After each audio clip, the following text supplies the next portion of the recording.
In a surprising turn of events, former President Donald Trump has been indicted once again, this time on charges related to the mishandling of classified documents.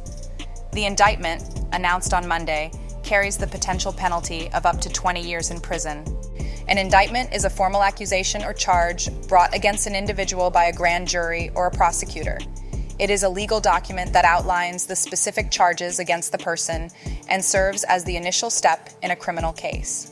To obtain an indictment, the prosecutor presents evidence and arguments to a grand jury.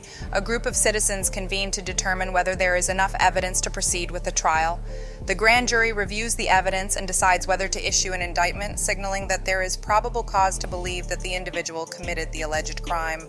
An indictment typically includes details about the charges, such as the specific laws violated, and a description of the alleged criminal behavior. It serves as the formal notification to the accused that they will face prosecution and must appear in court to address the charges.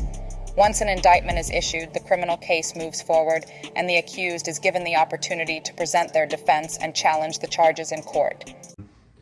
Very sadly, we're a nation in decline, and yet they go after a popular president, a president that got more votes than any sitting president in the history of our country, by far, and did much better the second time in the election than the first.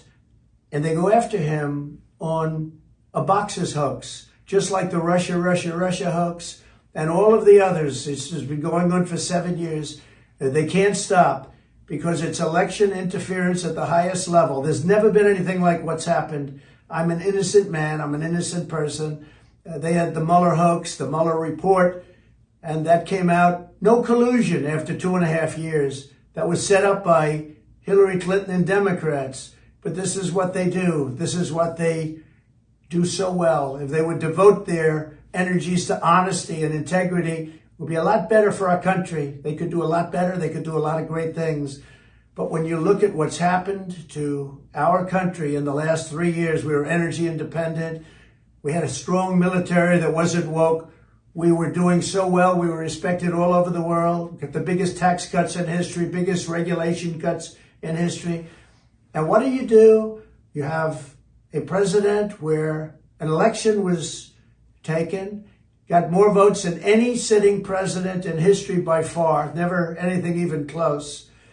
And they come after me because now we're leading in the polls again by a lot, against Biden and against the Republicans by a lot.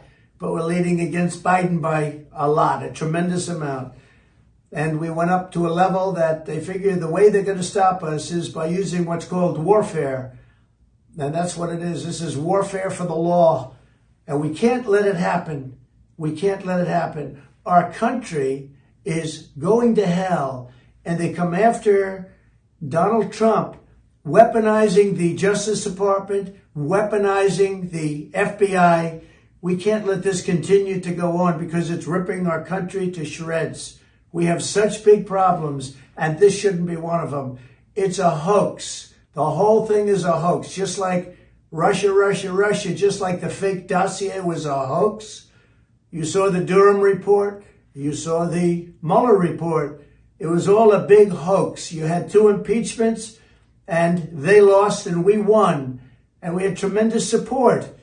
But that was a hoax and a scam. And now they're doing it again. It's just a continuation, 7 years, even after I'm out. But it's called election interference. They're trying to destroy a reputation so they can win an election. That's just as bad as doing any of the other things that have been done over the last number of years, and especially during the 2020 election. So I just want to tell you, I'm an innocent man. I did nothing wrong. And we will fight this out just like we've been fighting for 7 years. It would be wonderful if we could devote our full time to making America great again. And that's exactly what we did. But now, again, our country is in decline. We're a failing nation. And this is what they do.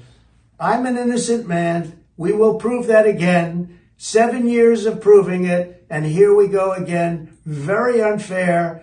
But that's the way it is. I just want to thank everybody.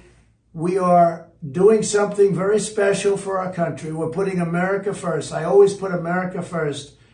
And that's why we were in a position Unfortunately, that position is no longer valid because they've done such a poor job. But we're in a position where we're going to make America great again.